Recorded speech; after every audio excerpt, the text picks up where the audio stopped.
Salut la team épicée. Vous écoutez la rediffusion de mon live du 21 janvier 2025, réalisé sur Insta et Twitch. Dans cet épisode, j'aborde beaucoup de physiologie, et si jamais vous voulez creuser plus sur le sujet, malheureusement, je n'ai pas de ressources vulgarisées à vous proposer. Donc, n'hésitez pas à poser vos questions en commentaire sur Spotify, YouTube ou en formation. Bonne écoute. Déjà, je vais faire un petit point sur les choses à venir. Donc, il y a quelques-uns qui se sont plantés. J'ai reçu des messages, on m'a dit « Ah, mais ce soir, c'était pas censé être faut-il corriger les croyances des patients ?» Non. Faut-il corriger les croyances des patients? C'est mon live mensuel. J'ai un invité avec moi. C'est le 4e mardi de chaque mois. Donc, ce sera le 28 janvier. Donc, la semaine prochaine, mardi, nous recevrons Marguerite Dontanville et qui va du coup faire un petit live avec nous et on va discuter ensemble de faut-il corriger les croyances des patients. Hier, je savais pas encore ce que j'allais faire parce que j'ai plusieurs thèmes qui m'intéressent et j'étais pas trop motivé pour bosser, pour préparer des choses, des visuels et tout ça. Ce que je vous ai proposé en échange à la place, là, c'est qu'on discute ensemble de c'est quoi les perspectives pour faire mieux que les études. On force à constater que pour le traitement des douleurs persistantes, c'est toujours un peu la crotte de bique. Dans la mesure où on n'atteint jamais mieux que... Vraiment, le mieux du mieux dans les études, c'est 2 sur 10 de douleurs qui persistent.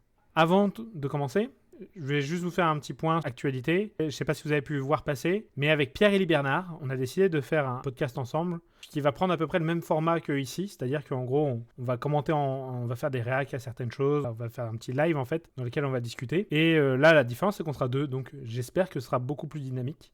J'espère que vous serez nombreux pour poster les commentaires et tout ça pour que ce soit intéressant. Et on a déjà arrêté une date, mais comme on n'a pas décidé si on en communiquait dessus ou pas, j'ose pas vous la communiquer. Mais ça arrive très bientôt. Donc voilà, donc les lives seront hébergés sur mon compte Twitch à moi et sur Insta, et donc sur mon Insta à moi aussi. En revanche, par contre, les rediffusions seront hébergées sur YouTube. En ce qui concerne d'autres choses, si vous êtes toujours intéressé par les formations sur la douleur, je sais que j'ai plusieurs dates qui sont complètes, donc je vous encourage fortement à aller sur mon site si vous voulez faire une formation en 2025 avec moi, parce que je ne sais pas encore combien de temps où il restera des dates. Je pense qu'il va rester que les villes pourries bientôt. Pourries entre guillemets, hein.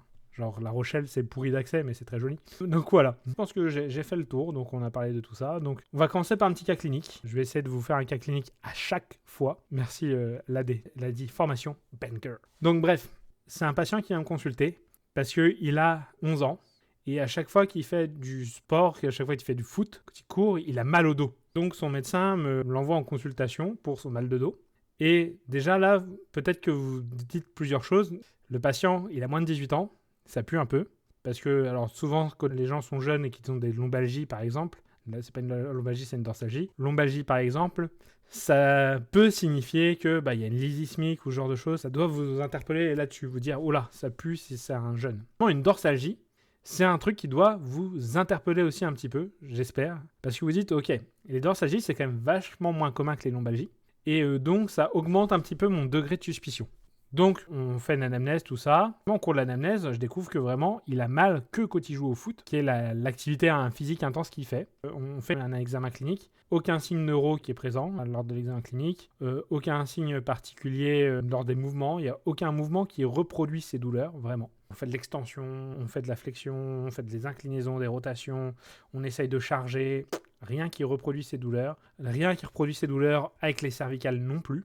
Et ce patient-là, je lui prends la tension artérielle et mon tensiomètre a une option spéciale qui permet d'indiquer qu'il y a des arythmies. Et donc là, le tensiomètre, il s'affole et il me fait une petite arythmie. Ok, bon. Du coup, j'ai repris à 2 ou 3 fois la tension artérielle. Les chiffres sont bons, mais par contre, il y a eu une fois l'arythmie et c'est tout. Et c'est pas revenu.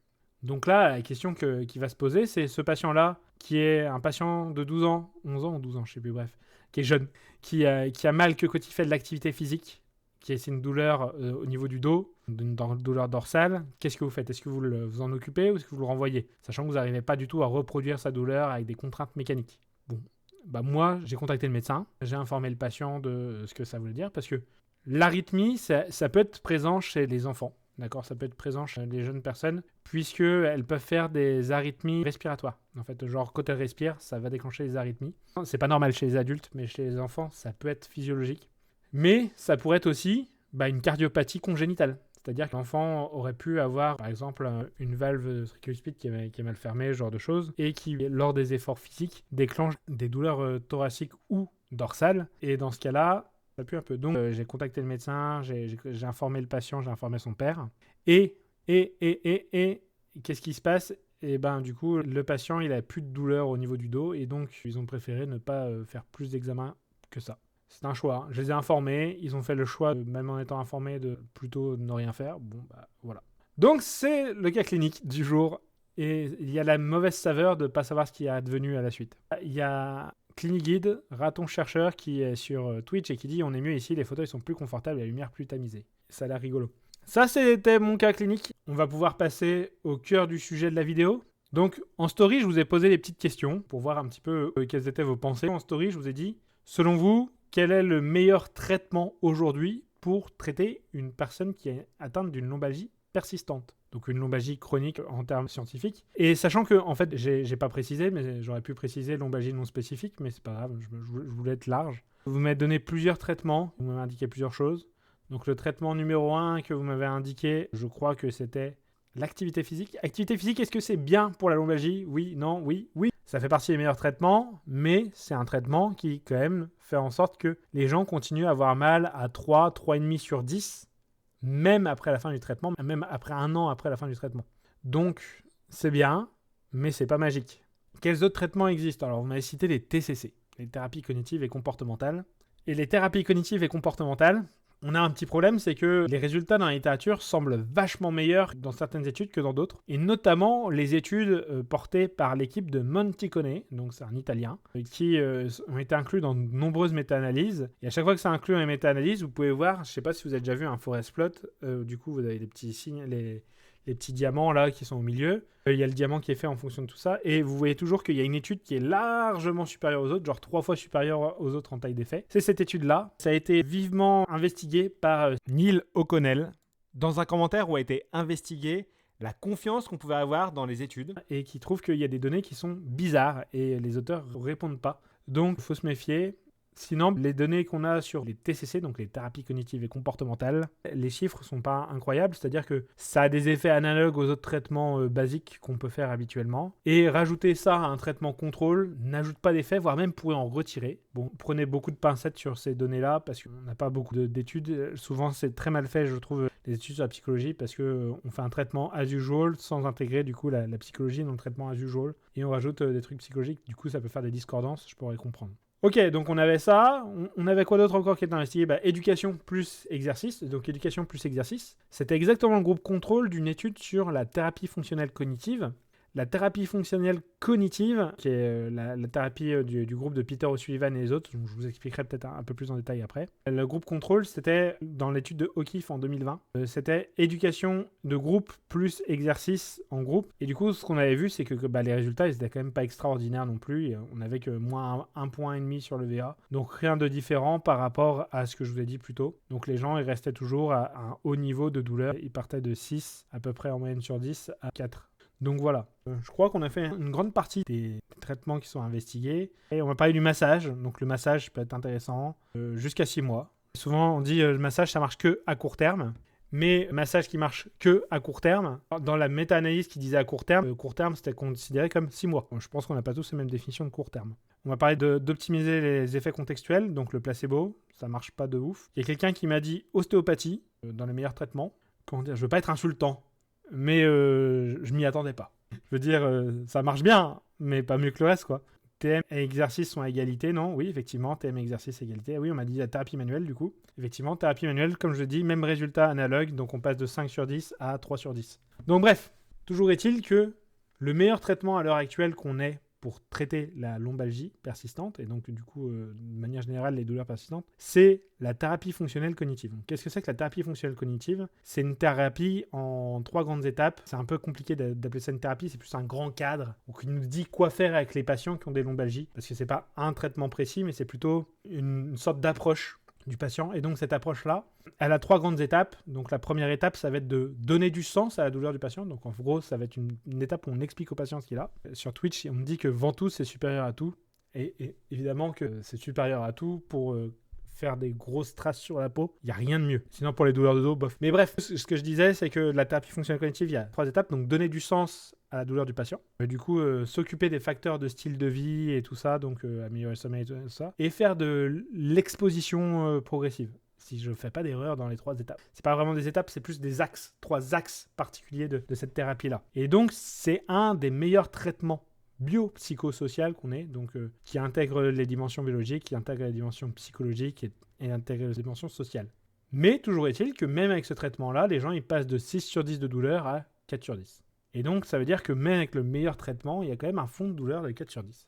Là, je sais qu'actuellement, les gens ils se disent, oui, il faut pas essayer de diminuer la douleur des patients qui ont des douleurs chroniques, pour la simple et bonne raison qu'on n'y arrive pas, en fait. Si on se fixe comme objectif faire en sorte que les gens aient moins mal, eh ben, on foire dans beaucoup de cas. Et je me souviens que à une époque, j'avais lu le livre c'est Better Movement et c'est de Todd Hargrove. Todd Hargrove, c'est un mec qui était lombalgique persistant. Il avait une lombalgie depuis plusieurs années. Lui, il a toujours été fasciné par les mouvements et tout ça, par l'activité physique. Et donc, du coup, il a beaucoup observé la performance motrice des gens qui faisaient du billard, ce genre de choses. Et donc, il a développé sa propre méthode pour améliorer les lombalgies, tout ça. Enfin, et donc, du coup, j'avais lu son livre et j'ai été surpris parce qu'il a dit j'avais plus de douleur. Et ça m'a surpris parce que moi, que je venais d'être diplômé, je me disais, en fait, quelqu'un qui a des lombalgies chroniques, il peut s'améliorer. Et donc, du coup, ça, c'était intéressant parce que dans les études, finalement, c'est jamais ce qu'on voit. Oui, Todd Hargrove, Better Movement, effectivement. Vous me faites rire dans le chat, ventouse surcotée, j'y vais direct avec la ventouse des toilettes. Merci, Miguel. Ça m'a surpris parce que dans les études, c'est pas ce qu'on voit. On voit pas forcément des gens qui ont des améliorations des douleurs. On voit toujours des gens qui ont des douleurs qui restent à 3 sur 10. Et forcément, il y a peut-être des variations. D'accord, donc il y a des gens qui vont avoir une amélioration plus grande que les autres. Donc maintenant, la question c'est, ok, on a ça, mais il y a certains patients, c'est quand même leurs attentes. Ils aimeraient bien ne plus avoir de douleur. Et donc, si on était capable de faire en sorte que les gens aient plus de douleur, est-ce qu'on se payerait quand même le luxe de dire non, il ne faut pas viser la disparition des douleurs? Si on dit ça, aujourd'hui, c'est tout simplement parce qu'on n'est pas en mesure d'atteindre la disparition des douleurs. Et donc, c'est quoi nos traitements? C'est quoi nos idées, nos outils, nos pistes pour atteindre une disparition des douleurs pour qu'on puisse dire, pour ce patient-là, on va viser 0 sur 10. Parce que ça doit pouvoir être possible. Enfin, je veux dire, je ne sais pas si ça vous est déjà arrivé dans votre pratique. Moi, j'ai déjà eu des patients qui avaient des lombalgies persistantes, qui finissent à 0 sur 10 de douleur et à 10 sur 10 de fonction au score de PSFS. C'est pas le plus fréquent. Vraiment, souvent, les gens ils sont très fortement améliorés dans leur vie de tous les jours et un peu améliorés dans la douleur. Mais sinon, en dehors de ça, c'est pas forcément très fréquent d'avoir quelqu'un qui a une disparition complète. Donc, il y a plusieurs choses qui ont été investiguées. Donc, vous avez peut-être déjà entendu des gens dire oui, c'est comme si on prenait comme diagnostic douleur de poitrine et dans ce cas-là, et qu'on donnait de la trinitrine à tout le monde. Donc le trinitrine, c'est un traitement pour l'angor. Et donc ça marcherait pas parce qu'il y a des gens qui ont des douleurs à la poitrine parce qu'ils ont des reflux gastro-œsophagiens. Il y a des gens qui ont des douleurs à la poitrine parce qu'ils ont un angor, effectivement. Il y a des gens qui ont des douleurs à la poitrine parce que peut-être ils ont un problème pulmonaire. Et donc si on donne de la trinitrine à tout le monde, ça marchera pas. Comment dire? C'est pour ça qu'aujourd'hui, les études, elles indiquent pas des résultats incroyables. Jusqu'à présent, si vous avez déjà écouté le podcast qu'on avait tourné avec Pierre-Élie il y a masse de temps, jusqu'à présent, les données sur sous-grouper les patients pour leur donner les bons traitements, ça n'a jamais rien donné. C'est-à-dire que à l'heure actuelle, on n'a pas de sous-groupe qui semble vraiment se distinguer des autres.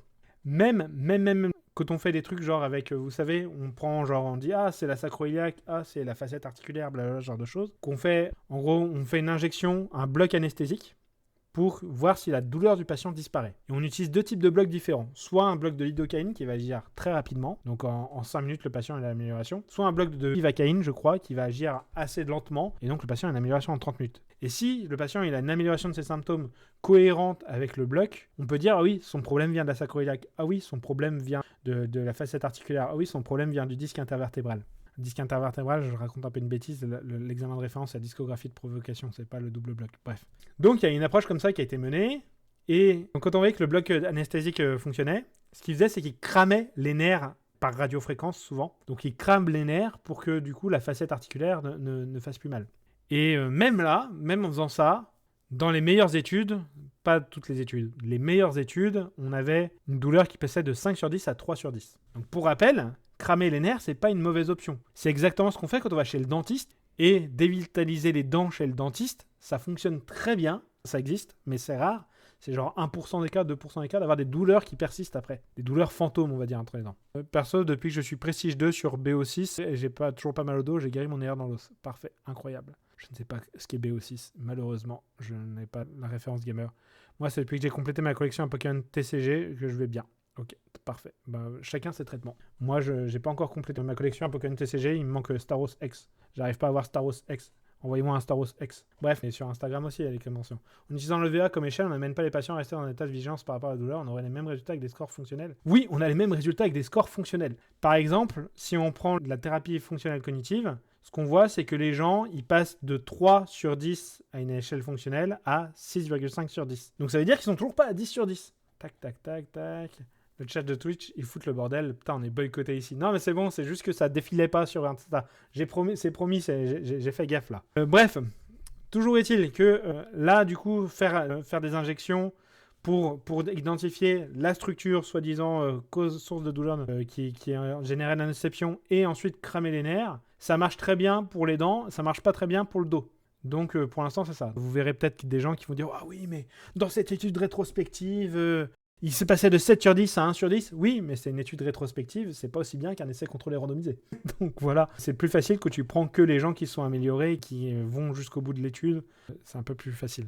Dans les autres idées de traitement, donc on a parlé du sous-groupage. Mais il y a plein de manières de sous-grouper. Là, on a parlé d'une manière de sous-grouper en se basant sur l'anatomie. Donc dire, ah oui, là c'est la sacro-iliaque, ah oui c'est le disque, ah oui c'est machin, blablabla. Par contre, on n'a pas parlé de sous-grouper, par exemple, soit avec l'amélioration fonctionnelle, l'amélioration des gens, genre par exemple en McKenzie. Il y a plein de classifications comme ça qui font ça. Donc il y a McKenzie, mais il y a le O'Sullivan Classification Scheme. Il y a plein de classifications comme ça qui, cliniquement, permettent de classifier les patients. Et jusqu'à présent, ça produit des effets qui sont non cliniquement significatifs.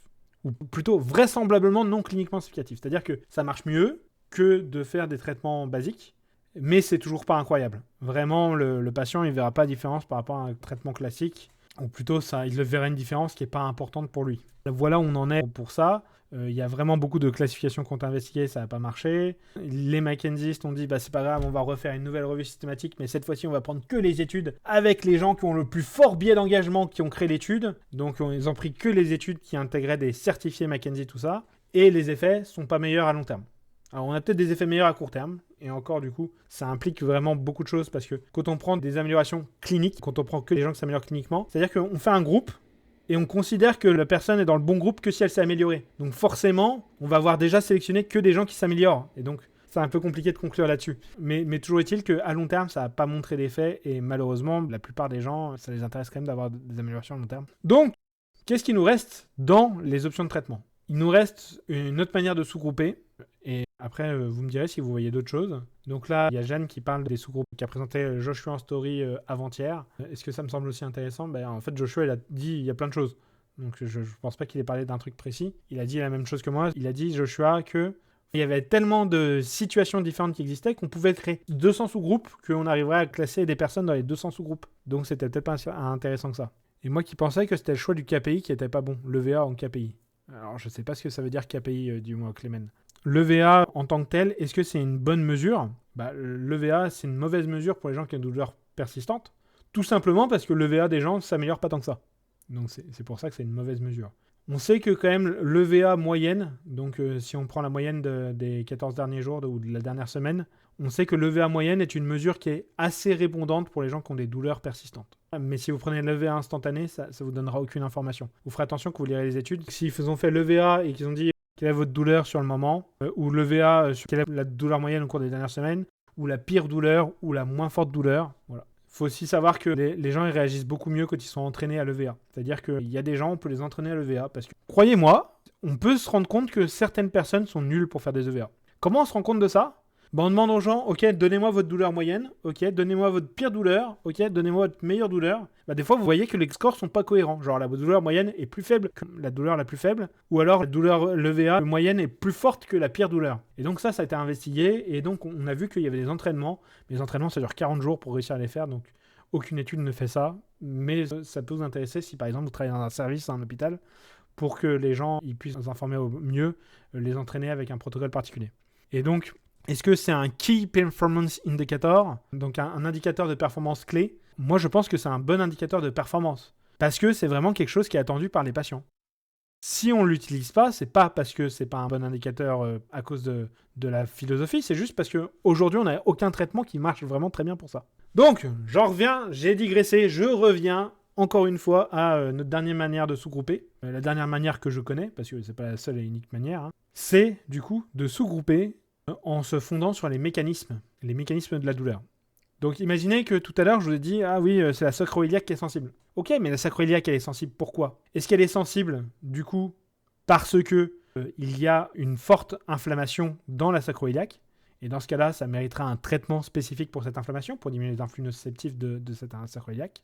Est-ce que la sacro-iliaque est sensible parce qu'il y a eu des gros changements, des changements au niveau de la moelle épinière qui ont fait que cette zone-là, la nociception est beaucoup mieux transmise au cerveau, d'accord? Donc c'est une forme de sensibilisation centrale. Est-ce que la sacro-iliaque est plus sensible pour des raisons X ou Y? Genre, est-ce que c'est lié aux attentes de la personne? Je sors un peu des mécanismes. Mais bon, vous avez compris l'idée. Donc, se concentrer sur les mécanismes de la douleur, donc pour essayer de classifier les patients. Et donc ça porte un nom. C'est ce qu'on appelle une mechanism-based approach. Et cette approche-là, jusqu'à présent, je l'ai trouvée un peu faible pour la simple et bonne raison que quand ils utilisent cette approche, les gens, en général, ce qu'ils font, c'est qu'ils font nociceptif, neuropathique, nociplastique. C'est des groupes très très grands, très très très larges. Et je pense que vous traiterez beaucoup plus fréquemment une personne qui a une douleur neuropathique et nociplastique de la même manière si les deux ont des signes d'irritabilité que si vous prenez quelqu'un qui a une douleur neuropathique en lien avec une désafférentation nerveuse. Genre, en fait, la personne a mal, mais juste parce qu'elle n'arrive plus à avoir suffisamment d'input non nociceptif qui arrive au cerveau. C'est une douleur par désafférentation. Il y a quand même une étude qui sortait du lot, blablabla, genre de choses. Alors là, je vais regarder, c'est quoi cette étude dont tu parles? Ah, je peux épingler ton commentaire? Vas-y. Alors, quelle était l'étude? Chronic low back pain is... Oui, c'est l'étude de Rabi. C'est celle dont on a parlé. Du coup, je suis pas sûr que tu as bien compris l'idée. C'est que dans l'étude de Martin Rabi, ils ont créé 27 sous-groupes. Et dans les 27 sous-groupes qu'ils ont réussi à créer, ils ont vu qu'ils ont réussi à mettre des patients dans 26 des 27 sous-groupes. Ce qui voulait dire qu'en gros, on pourrait encore plus créer de sous-groupes, on arrivera encore plus à caser des patients. C'était pas une étude pour dire « Ah oui, vas-y, il faut utiliser cette classification ». C'était une étude pour dire « Arrêtez d'utiliser la classification, on peut en créer à l'infini ». Bref, retour sur la classification mécanisme base.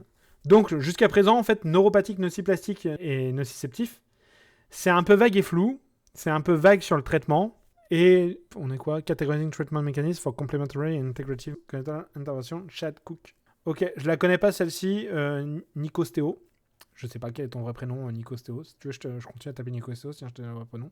J'ai vu qu'ils ont fait une étude Delphi de consensus pour traiter justement en fonction de nociceptif, neuropathique, nociplastique. Il y avait des petites dingueries dans cette étude Delphi, c'est-à-dire qu'en gros, on disait si la douleur est nociplastique, on s'en fout de si le patient, sa douleur, elle augmente après les exercices. C'était le truc. Et je suis pas forcément d'accord avec ça. Oui et non. Ça peut être le cas, ça peut ne pas être le cas. Vous avez un patient qui a de la sommation temporelle.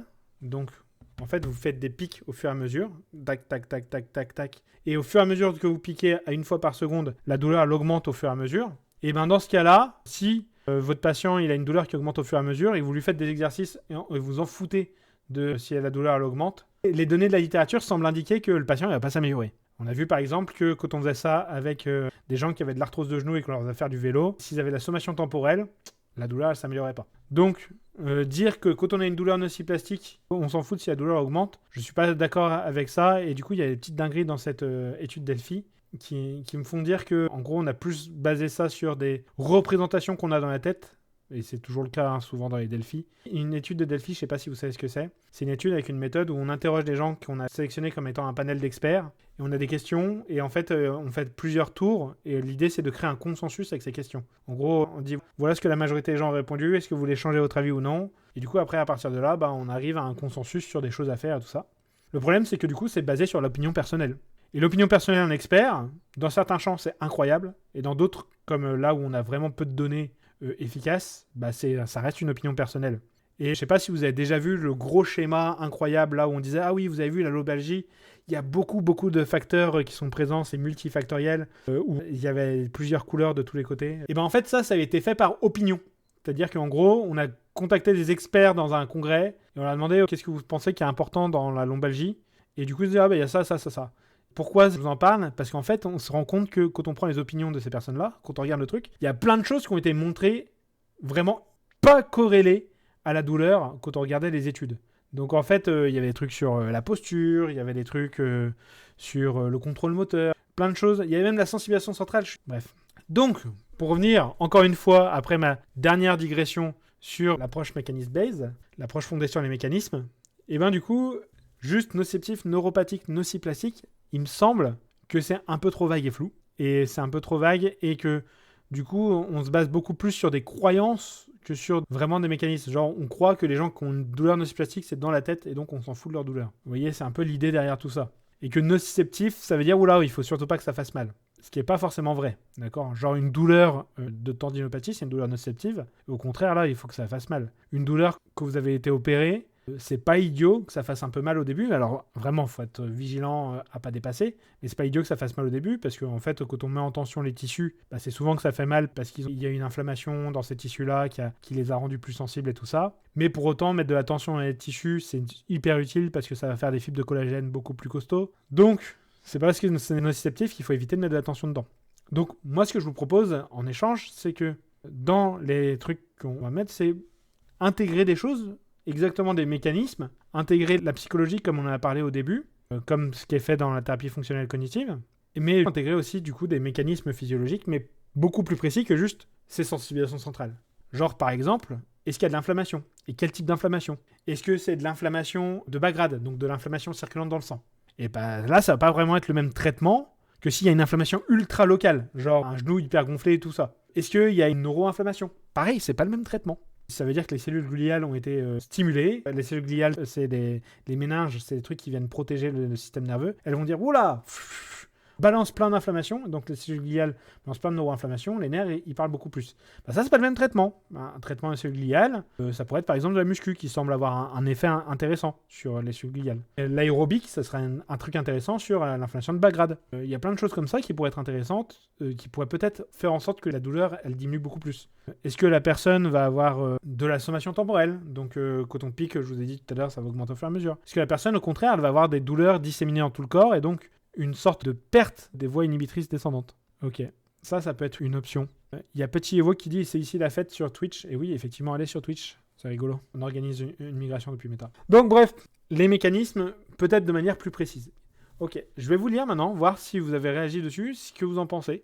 Je pense que c'est important de parler de ça, parce que ça peut être une approche. Et ça doit se voir dans le transcriptome, tout ça, de typer les mécanismes biochimiques. Alors pas que dans le transcriptome. Et je pense d'ailleurs qu'on a des très très très bons indices cliniques. Je pense que le phénotype des patients, il sera différent que tu as une douleur qui est de type inflammatoire liée à une inflammation de bas grade. Tu vas avoir tendance à avoir une sensibilité disséminée dans tout le corps. Je pense que tu vas pouvoir voir facilement des gens qui vont avoir des douleurs liées à une inflammation locale.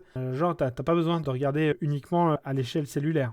Après le triage clinique, le triage de la douleur. Est-ce que du coup, il y a d'autres choses? Peux-tu expliquer le rapport entre l'aérobic et l'inflammation de bas grade? Ouais, je peux. Alors, je vais essayer. C'est pas quelque chose qui est ultra facile, mais en gros, quand tu vas faire de l'activité physique aérobique, modulo l'intensité, selon l'intensité, tu vas relâcher des cytokines anti-inflammatoires qui vont circuler dans le sang. Tu vas par exemple relâcher de l'interleukine 2, si je ne fais pas d'erreur. L'interleukine 2 qui est du coup anti-inflammatoire. Tu vas relâcher de l'interleukine 6, qui dans ce cadre précis est anti-inflammatoire. C'est pro-inflammatoire dans tous les autres cadres, mais dans ce cadre précis, c'est anti-inflammatoire. Tu vas relâcher de l'interleukine 10, qui là va beaucoup plus agir au niveau du cerveau. Bah en fait tout ça, ça va diluer un petit peu les effets de l'inflammation de bas grade, voire même totalement inverser ces effets-là. Tu vas aussi cramer des cellules adipeuses, des adipocytes, qui sécrètent des adipokines qui contribuent à l'inflammation de bas grade. Et je te dis l'aérobique, mais tu peux très bien faire ça avec du HIIT, de High Intensity Interval Training, pour avoir ces effets-là. Est-ce qu'il y a d'autres questions? Non, je pense que c'est bien. Tac, tac, tac. Typer les mécanismes biochimiques. Là. Hop. Donc, je fais une petite conclusion, le temps que vous me reposiez d'autres questions. À l'heure actuelle, du coup, les meilleures données de la littérature scientifique indiquent que les traitements biopsychosociaux, donc type thérapie fonctionnelle cognitive, c'est le meilleur qu'on ait. Et donc, si jamais vous n'avez pas une approche qui intègre, par exemple, l'idée d'améliorer l'auto-efficacité à la douleur du patient, d'améliorer tout ce qui va être lié avec les facteurs de style de vie, type le sommeil et ce genre de choses, bah faites-le, parce que c'est le meilleur qu'on ait à l'heure actuelle. Mais si vous faites déjà tout ça et que vous voulez aller plus loin, à l'heure actuelle, il y a plein de choses qui ont été évaluées dans la littérature qui ne marchent pas. D'accord? Genre les classifications, ça marche pas. C'est pas grave, ça marche pas, c'est pas grave. On a vu qu'il y a de fortes chances de parier que se baser sur les tissus, une approche patho-anatomique tissu-centrée, ça fonctionne pas mieux à cause de ce que je vous ai dit sur, par exemple, le fait de cramer par radiofréquence. Et donc là, il y a des choses qui n'ont pas encore été investiguées. Et à mon idée, trucs pas investigués, par exemple, c'est les trucs fondés sur les mécanismes. Jusqu'à présent, les trucs fondés sur les mécanismes ont surtout été faits de manière très grossière dans la littérature, avec des grosses catégories. Mais si vous voulez aller plus loin et que vous intégrez déjà la meilleure approche qu'il y a et que vous voulez dire, tiens, je vais intégrer d'autres choses, peut-être que ça pourrait être intéressant de sous-grouper en fonction des mécanismes physiologiques qui sont présents. Est-ce que le patient a de la sommation temporelle? Est-ce que le patient a de l'inflammation de bas grade? Est-ce que le patient a de l'inflammation locale? Est-ce que le patient a de la neuroinflammation? Est-ce que le patient, et là du coup on peut aller plus loin mais dans les neuropathies, est-ce que le patient il a des douleurs neuropathiques par désafférentation? Est-ce que le patient il a des douleurs neuropathiques par gain de fonction? Est-ce que le patient a, on va dire, des douleurs ectopiques? C'est-à-dire qu'elles arrivent comme ça d'un coup, toutes seules. Bah là, ça va pas vraiment être les mêmes traitements. Je vous ai déjà parlé de plusieurs idées de traitement. Je peux pas tout vous détailler là, parce que je pense que vous nagez déjà un petit peu. Mais c'est un peu l'idée derrière tout ça. Donc si ça vous intéresse, on en discute un petit peu en message. Si vous avez des questions, c'est encore le moment. Et dans la mesure où on se dit que pour l'instant, c'est difficile de descendre en dessous de 3 sur 10, est-ce que l'acte semble pertinent? Je pense que l'acte, c'est la thérapie d'acceptation et d'engagement. Je pense que c'est une très bonne approche pour les gens chez qui on sait qu'on peut rien faire de mieux. Dans la mesure où les gens, en fait, souvent, ils vivent plus mal de essayer de faire toujours disparaître leur douleur plutôt que de vivre normalement. Et ils investissent tellement d'énergie dans le fait de faire disparaître leur douleur alors que ça marche pas, que finalement, ils vivent plus mal de perdre leur temps à faire ça que s'ils vivaient en acceptant leur douleur et que ils intégraient ça dans leur vie quotidienne et qu'ils adaptaient leur quotidien en conséquence. Donc, je pense que c'est une très bonne idée. Après, du coup, il y a toujours une question, c'est il y a des patients, c'est pas ce qu'ils veulent. Donc, on peut les orienter vers ça. Mais si c'est vraiment pas ce qu'ils veulent, là, on arrive un petit peu à un problème, c'est qu'il faut qu'on puisse leur proposer des choses. Donc, c'est toujours intéressant de proposer ce genre d'options. Moi, mon idée, et on en parle pendant la formation, à chaque fois je demande aux gens ce qu'ils feraient, et c'est toujours difficile de trouver une approche globale, mais on sait qu'il y a 11% des gens qui ont une fibromyalgie qui vont avoir une guérison complète. Et une guérison complète à long terme, genre même jusqu'à 25 ans plus tard, la douleur n'est toujours pas revenue. Et ça veut dire qu'il y a quand même 90%, 90% des gens chez qui ce ne sera pas complet. Il y aura à peu près 3/4 des personnes qui vont avoir zéro amélioration des douleurs. Enfin, plutôt rien de significatif. Donc, qu'est-ce qu'on fait? Est-ce qu'on dit à tout le monde, vous apprenez à accepter la douleur et tout ça? Et dans ce cas-là, les 10, voire 25% qui peuvent avoir des améliorations substantielles, peut-être qu'elles vont passer à côté de leur amélioration substantielle. Et du coup, elles vivront moins bien que si on avait fait ça. Ou alors, on fait essayer d'améliorer la douleur en sachant que dans 75% des cas, on n'y arrivera pas. Et donc, peut-être, on va perdre l'occasion aux gens de les aider à accepter la douleur. À expliquer a posteriori, ça marche pas, faut apprendre à accepter et à vivre avec. Ça peut être très mal vécu. Donc c'est une question. Donc meilleure chose que j'ai trouvée à l'heure actuelle, c'est de dire on va faire des échelles fonctionnelles. Et donc dans les échelles fonctionnelles, ça inclut de faire des mouvements sans douleur. Mais on va essayer de se fixer une sorte de barrière minimum à atteindre. Genre par exemple, si vous avez mal à 1 sur 10, ça vous convient et ça vous conviendrait pas du tout. Ah 1 sur 10, c'est quand même vachement mieux que ce que j'ai aujourd'hui. Ok, d'accord. Ce serait quoi votre minimum acceptable? Et donc là, on partirait là-dessus. Et donc là, on dit, ok, vous aimeriez pouvoir faire ce mouvement-là de manière confortable. Ok, confortable, c'est combien? Ok, donc on va essayer d'atteindre du confort pour refaire les mouvements et ce genre de choses. Qu'est-ce que tu recommandes dans les patients qui ont de la sommation temporelle? Alors, pour les gens qui ont de la sommation temporelle, il y a des études qui ont montré que l'exercice, ça marchait pas pour ces patients-là, et même des exercices généraux à distance. Mais, je trouve que ces études, elles sont vraiment nulles. Nulles. Donc, pour l'instant, on n'a pas encore investigué ça. Donc, je ne serais pas contre de proposer de l'aérobic en essayant de limiter le plus possible les inputs nociceptifs. Genre, par exemple, tu as une douleur au niveau du genou et tu as de la sommation temporelle au niveau du genou. Travaille à mort la hanche, d'accord? Comme ça, tu ne tireras pas sur le genou. Tu éviteras de faire de la nociception sur le genou et ça pourra améliorer les patients. Surtout si tu arrives à faire des bonnes intensités qui vont un peu diminuer le glutamate qui descend dans la moelle, donc c'est diminuer ça, et augmenter la quantité d'endorphine qui descend, qui elle va bloquer un petit peu les effets au niveau de la moelle qui crée la sommation temporelle. Ça, c'est mon idée. La littérature dit la manipulation spinale. La manipulation spinale est une bonne idée.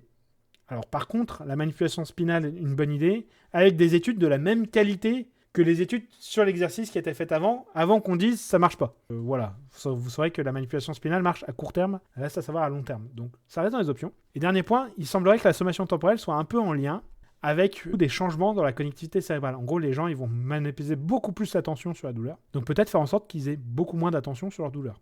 Donc quand on voit qu'ils sont hyper vigilants, peut-être leur faire remarquer, peut-être essayer de discuter avec eux de pourquoi ils sont aussi hyper vigilants et ce genre de choses. Voilà.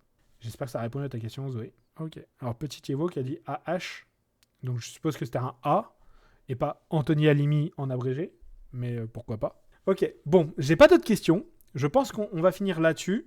Donc, je vous ai dit un petit peu ce que j'avais en tête. Évidemment, c'est des idées. Et si vous avez d'autres idées pour améliorer les résultats qu'on peut voir dans les études, des trucs qui n'ont pas été faits et qui n'ont pas été montrés inutiles dans les études. Genre, par exemple, si vous dites, bah oui, peut-être qu'il faut s'intéresser à la posture. Là, j'ai envie de vous dire, vous n'avez peut-être pas fait le meilleur choix. Si vous dites, ah oui, bah peut-être qu'il faut faire plus d'étirements, je vous dirais, bah vous n'avez pas fait le meilleur choix. Si vous dites, bah oui, peut-être qu'il faut dégripper certaines articulations, je vous dirais que c'est pas ce que je choisirais en premier au vu des données de la littérature sur le sujet qui semble indiquer que faire des traitements manuels non spécifiques ne marche pas moins bien que de faire des traitements manuels spécifiques. Voilà. H2O nous dit acide hyaluronique. Donc si tu fais de l'acide hyaluronique, c'est très bien, ça marche très bien, aussi bien que du placebo. Donc du coup, nul. Bref, AH, ok, d'accord. Vous êtes fatigant. Ok, eh ben, écoutez, je vous souhaite une belle soirée. J'espère que ça vous aura plu. N'hésitez pas à me faire des petits feedbacks. Vraiment, si vous avez vu une partie substantielle du live, faites-moi un petit feedback pour que je sache si c'est le genre de thème qui vous intéresse. Merci Anthony, c'était super. Bon, bah du coup, c'est un bon feedback. On se retrouve pour parler de faut-il corriger les croyances des patients. Et s'il y en a qui sont triggers par le terme corriger, c'est fait exprès. Vraiment, c'est fait exprès. Genre, soyez pas surpris, c'est fait exprès. Je suis pas un immonde personnage qui se croit supérieur aux patients. Donc voilà.